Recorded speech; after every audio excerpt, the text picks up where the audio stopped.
nice to see you here, have you here. Today we're going to go on a journey through fear to love via the workbook lessons. There are many steps from giant strides and great advances to be taken to arrive at the place that we never left, heaven.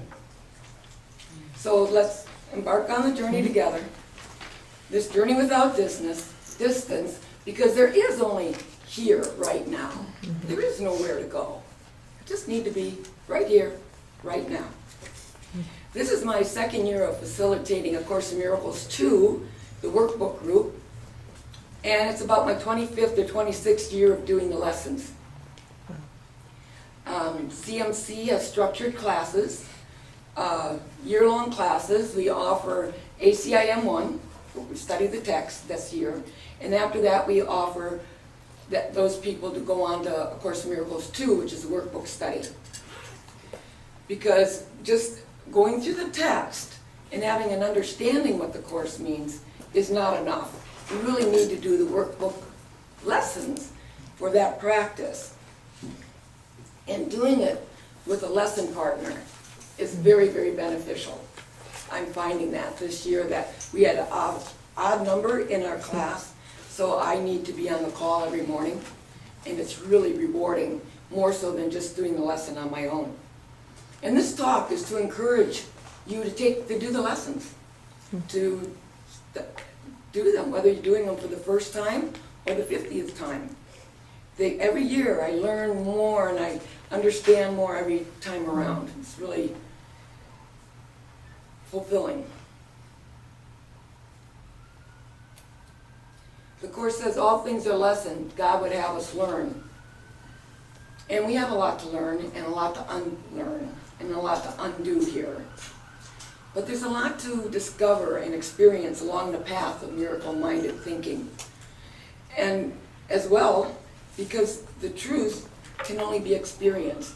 So that's why we do the workbook lessons, is to have an experience of what the Course is teaching.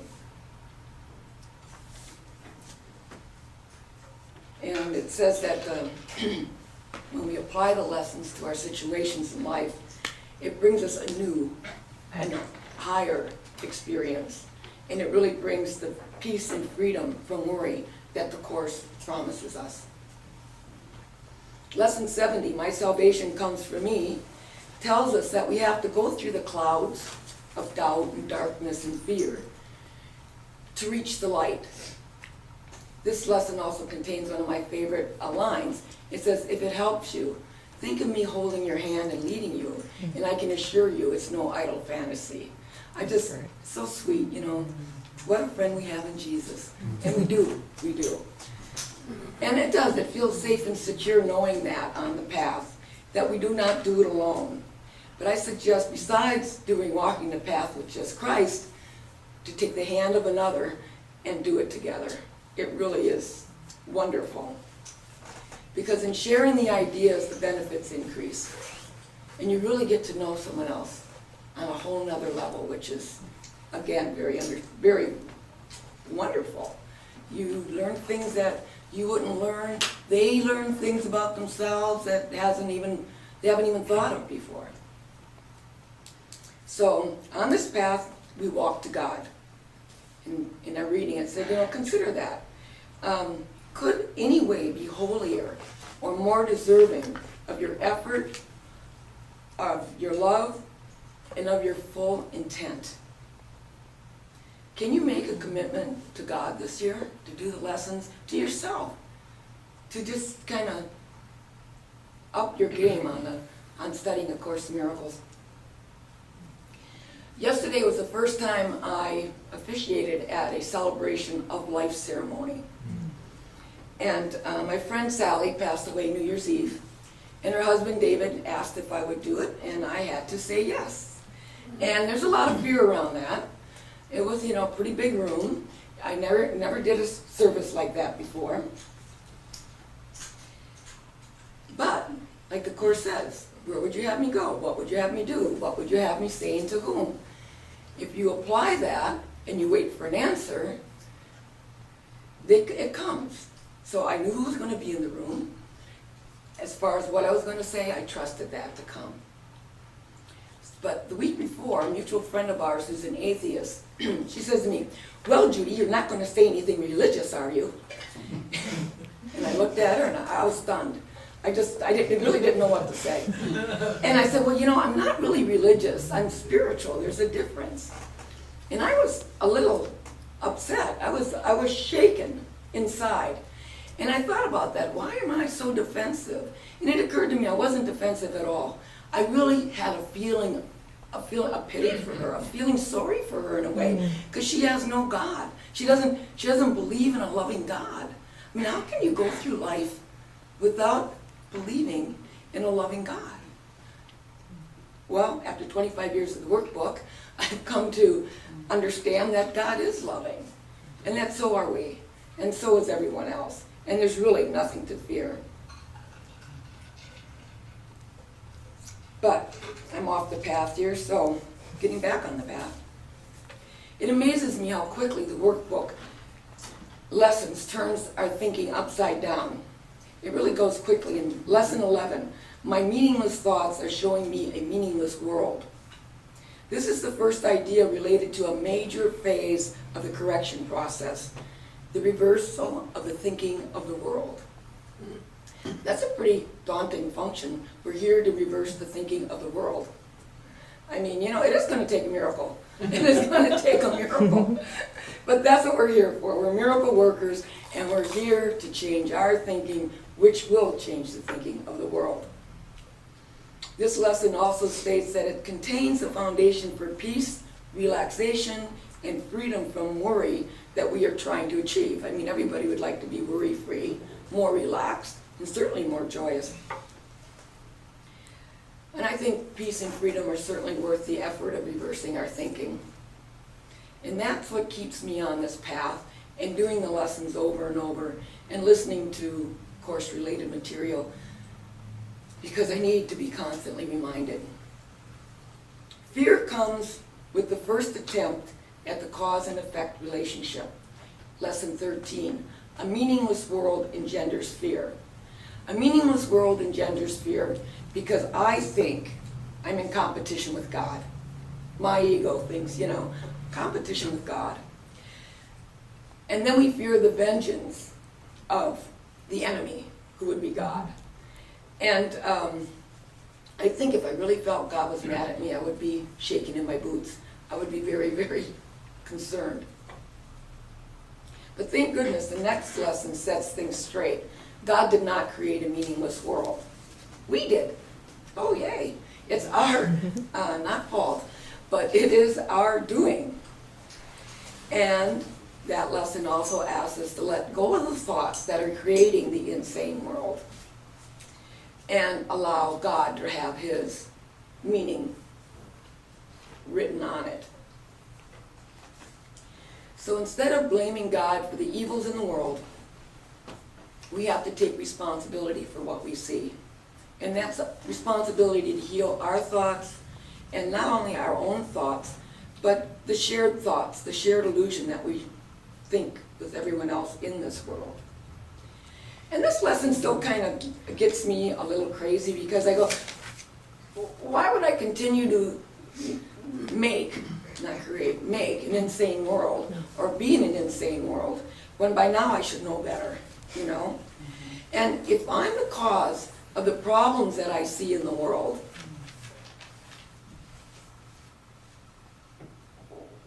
why am I not changing those thoughts that are causing that? And then I go, I'm not doing it. I'm not doing this all myself. I mean, they do it to me. They do it, they. I love it, that they. And then if it's not them, it's me, and then that can give us a big sense of guilt and powerlessness over changing. And it occurs to me, too, that God is not vengeful. I am. I beat myself up. I have my own vengeful thoughts. And it's really time I stop blaming God for any problems in my life and change it. Pretty much stumbling on the path with this lesson and throughout my life, not really always walking smoothly, let's say. But because our direction is toward perfect safety and perfect peace, it's worth every day trying again and again. Every thought trying again and again. So now, 2 weeks along the path, we find out that our thoughts are images we have made. We think them, and so we think we see them. And then we're told that we have no neutral thoughts, which was today's meditation. And this is a beginning step in dispelling the belief that our thoughts have no effects. Every thought we have contributes to illusion or truth. Fear, love, helpfulness, or harmlessness. Everything we see is the results of our thoughts, and we see no neutral things. That's a hard one to remember and to take in. And I love it. It's always the thought that comes first. So I think I see you out there. You're not out there. I'm just putting you out there. And thanks, you're a nice thought to have. Very nice thought to have. And because our thought comes first, and then we see it, that's the importance of changing, reversing our thought, and thinking better thoughts, thoughts with God, loving thoughts. I really haven't yet grasped that I have given the meaning to everything I see. I can on a certain level, but thinking I think it so I see it is something I'm still working on. And our theme for the upcoming Miracles Conference is Change Your Mind, Change the World. So there's going to be a lot of speakers talking about this, indeed. And when we start learning to think with God, we will see a healed world, and we will be able to experience heaven on earth. In Lesson 23, we're given the way out of fear. I can give up the world. I escape the world by giving up attack thoughts. And this takes 2 steps. First, recognizing the cause. I'm thinking this. And then letting it go. We're thinking the thought. We can let that thought go. We're not trapped in the world we see.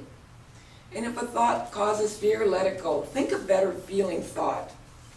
Think a thought that God would think. Remember one of the lessons from the workbook. That's what's nice about doing all the lessons, is you start having a lot of them come to mind in a situation where you need to correct your thinking. So the beginning lessons are introducing us to the way our egoic minds work and why the world is the way it is. A little later, we're informed that the major goal of our mind training is to attempt to reach the light. And it's a giant stride toward taking our rightful place in salvation and a beginning step in accepting our real function of being the light of the world. And remembering we are as God created us is a giant stride toward our release. Another major thought reversal in the Course is that giving and receiving are one and the same. Of course, the world believes, and most of us believe it's the other way. If I give you this program, I no longer have it. But there is no other to give this program to. We're giving it to ourselves.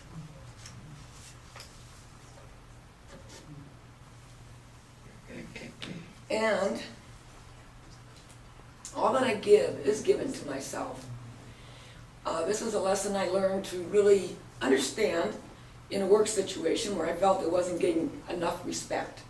I thought, well, if you want respect, you give respect. How about money? If you don't think you have enough money, give yourself more money. Get another job. Do something that will create or generate some money. If you feel you're lacking someone to love you, or you don't feel loved or lovable, just love more. Give yourself a dog or a pet, So everything that we give is given to ourselves. If I'm not feeling appreciated, I just need to practice more appreciation, more gratitude. And I really like the one, if I'm feeling unloved or unlovable, I really just need to remember that I am as God created me, and there is no love but God's. I am love. There's nothing to get, only love to give. Love, love, love, love. Love is all there is. And the Course says understanding what love means is the largest single step the Course requests us to take to advance toward its established goal. So understanding what love means. It states that if we achieve the faintest glimmering of what love means, we have advanced in distance without measure and in time beyond the count of years to our release. There is only love. There's nothing to fear. Nothing on the path to stop us on our way to God. There's no stone left in our path as long as we just follow in the way of God. The central thought the Course attempts to teach us is in Lesson 132. I loosed the world from all I thought it was. In this lesson, we're told there is no world. And it acknowledges that not everyone is ready to accept that thought, that there is no world. And it even says that a lot of people turn back at this point because they don't understand it. They think, oh, this is insane. There is no world. Of course there's a world. We're in the world. But it asks us to deny the illusions that we have made, deny what we think we see, and the meaning that we've placed on it, and just step back and accept the truth of what's really there. What is the truth, your Father? Tell me, I don't know. And then step back and let the truth be revealed. And when you do that, align yourself with God. You take that moment to just stop. An answer will come, a thought will come, and it changes how you feel, it changes everything, and it will have effects in the world. Well, there really is no reason to turn back, only to step back. Step back in faith and let truth lead the way. And then we can realize that we do walk with God in perfect holiness. And as we step back, the light steps forward and encompasses the world. That's the whole idea of it, allowing that to flow through us. And that's the way salvation works. And that's our function as miracle workers, to step back and allow the love, the light, to flow through us. Every step we take brings us closer to the journey's ending and the realization that God is but love, and therefore so are we. Each step we take brings us a little nearer. Every lesson we practice clears the way for acceptance of who we truly are and what we're here to do. We are one self, united with our Creator, at one with every aspect of creation, and limitless in power and in peace. In part 2 of the workbook, God promises He will take the final step Himself. Now that can scare a lot of people as well. In Lesson 225, the lesson is God is my Father and His Son loves Him. We're reminded that we are one, and in this oneness that we seek. And as we accomplish these few final steps that we take on this journey, we find it's the end of guilt. And the past is over and can touch us not. We're free. We're innocent. And then God can take the final step, meaning that we will have a revelation of the truth of who we are. The time is now to walk with God in perfect holiness. It really is. I encourage again all of you to do the workbook practice, or read the test. Do some kind of deliberate practice of A Course in Miracles this year. A door has been reached, a threshold crossed. What our mind would deny, our hearts cannot. That's actually from A Course in Love, and it's beautiful. The Course in Love also states that the learning in A Course in Miracles, the ego cannot learn, and spirit doesn't have to. It knows. So who's learning here? Who's doing the Course? It's the Christ in you, and the Christ in us. Because we need to be reminded, we need to remember who we are in truth. So what could hurt in doing a daily lesson of just being told that you are love?